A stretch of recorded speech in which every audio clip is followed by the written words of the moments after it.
Hello, so it's time for a cozy Christmas Eve, slightly ill, the movie wrap up. Most of these I did watch on DVD. I've been doing a lot better, but on the weekends, I do pop in a movie.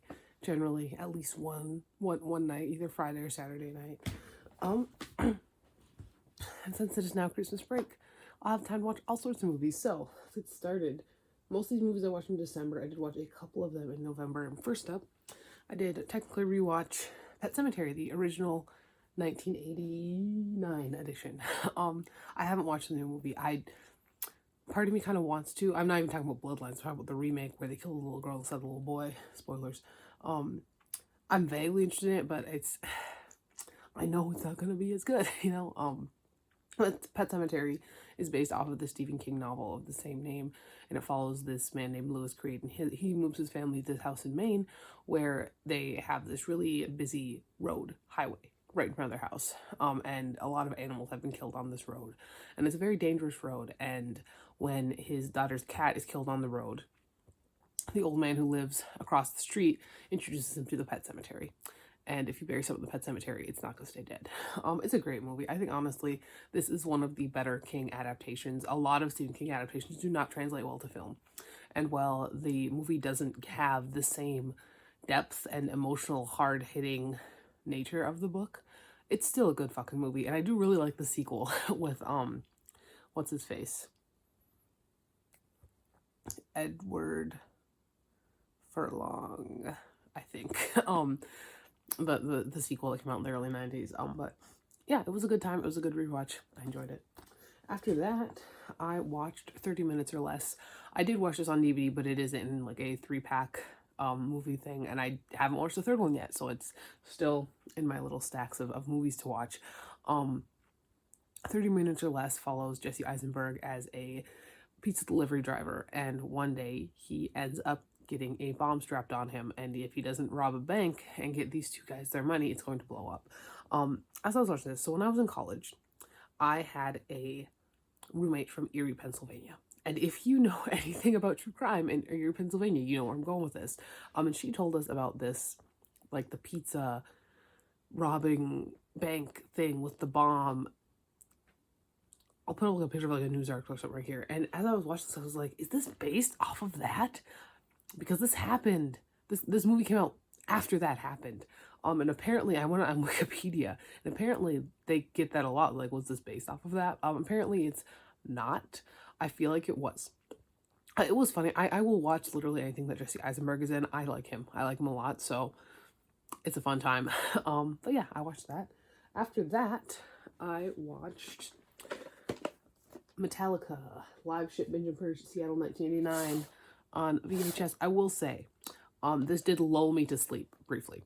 I think I fell asleep somewhere around 1, and I woke up around battery.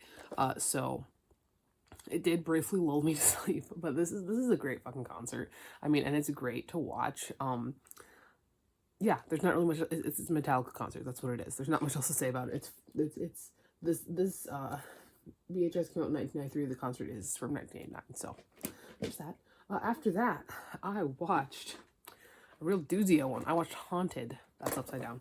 Haunted, which came out in 1995, and this follows this guy who, when he was young, his twin sister died, and he blames himself because he pushed her, and then she hit her head and drowned. So he did kill her, you know. But it follows him, and he is dedicated his life to proving that ghosts don't exist. And this is the 1920s, so we've got all sorts of ghosty stuff happening. And then he ends up getting invited out to this manor house where the housekeeper is seeing all these ghosts, and the 3 children that she looks after, they're not children, they're adults. They're trying to help her and stuff like that. And you do see the main twist coming. I didn't see the V.C. Andrews-esque twist coming. This is apparently based on a book, which I am interested in reading. There was a lot going on. There was so much going on. I watched it. It happened. After that, I finished up this set of serial killer documentaries. This is America's Serial Killers, Portraits in Evil, Disc 2, which came out in 2014. And so in this one, we have homosexual serial killers. John Wayne Gacy and the Highway Killers, Buddy Serial Killing, the Hillside Stranglers and the Beltway Snipers, the Many Faces of Serial Killers, the Gainesville Ripper, the Unabomber and Others, To Catch a Serial Killer, the Green River Killer and BTK, and Why Serial Killers Kill, the Night Stalker, and Jeffrey Dahmer. These are all very short, like they're like 45-minute documentaries. They're very dramatic. They're very late 90s, early 2000s true crime, late night like cable serial killer news, you know? It's not like now we have all these really like grand, interesting, like well shot, artistic serial killer that's not what these are. These are cable television serial killer documentaries. But they're fun and they're quick. And I watched it. After that, I did watch probably my favorite of the ones here. I watched Repo the Genetic Opera. Everybody knows the song, you know, but this is a musical. It's an opera. Every word is sung, and it follows this world where bodies are failing, and there is a company that will kind of loan you new body parts, but if you fail to keep up with your payment plan, they will send the repo man, and he will rip the organs that you're using out of your body, and you'll die. And this follows this girl, and she has a blood disorder, and so she has been kept like inside her entire life, but her mom is dead, and she starts to kind of get wrapped up in this when the owner of this massive company knows he's dying, there's no way to save him, and his 3 children are terrible. They're all terrible. There's Bill Moseley, who is violent and terrible. There is his little Leatherface son, and there's not much else to say about him, and Paris Hilton. And he's like, I don't want any of these kids to have this. And and the girl who has a blood disorder's father used to work for him. So he's thinking about this girl with blood disorders, like maybe I can use her. There's a lot that happens. There's a lot of good songs. Everybody knows the Zydrate Anatomy song. The Grave Robber is, you can get it. It's wonderful. I love him.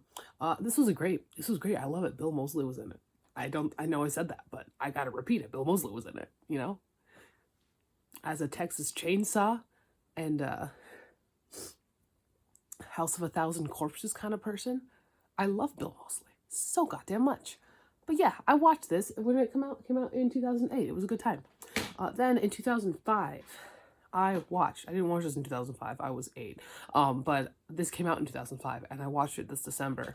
The Descent. Finally, I watched The Descent. This is one that is always kind of touted as one of the most terrifying and claustrophobic horror movies ever. It follows this woman, and her husband and her daughter died in a car accident, and she has really been kind of drifting through life since. And she is in this other group of women, and they like to do like extreme sports and stuff like that. And so she ends up going to America, to the Appalachian Mountains, where they are going to go on this caving expedition. Unfortunately, the leader, the person who got this set up, is a real fucking bitch.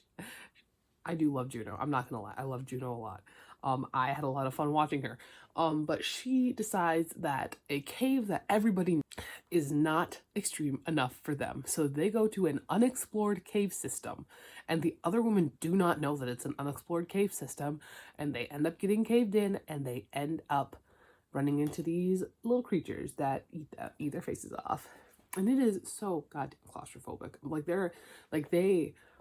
Caving. I'm saying this as somebody who doesn't understand the pull of caving. Like, exploring, so fucking fun. Like, I understand the pull of caving. I really do. But watching these women squirm their way through these little, like, passages and stuff like that. Like, caving is one of the most dangerous fucking things you can do. Like, it is so fucking dangerous. Like, the creatures weren't even the scariest part of this. It's good. I don't think it's the scariest movie I've ever seen, but it's a good one. It's definitely good. I think it's definitely worth a watch. And after that, I rewatched Trick or Treat. It came out in 2007. This is a horror anthology film. It is like the fucking Halloween movie. And it is about this town where they take Halloween very, very seriously. And there are a bunch of different little stories. And the only one tying them together is the cutest horror mascot ever, Sam. He's adorable, and I love him, and everyone loves him. My favorite story is always the one with Rhonda and the kids in the bus. I love it. I love how Rhonda got revenge. I love all that. I love it so much. This is a good movie. It's a rewatch, so I don't have much to say about it. Fun, sexy werewolves.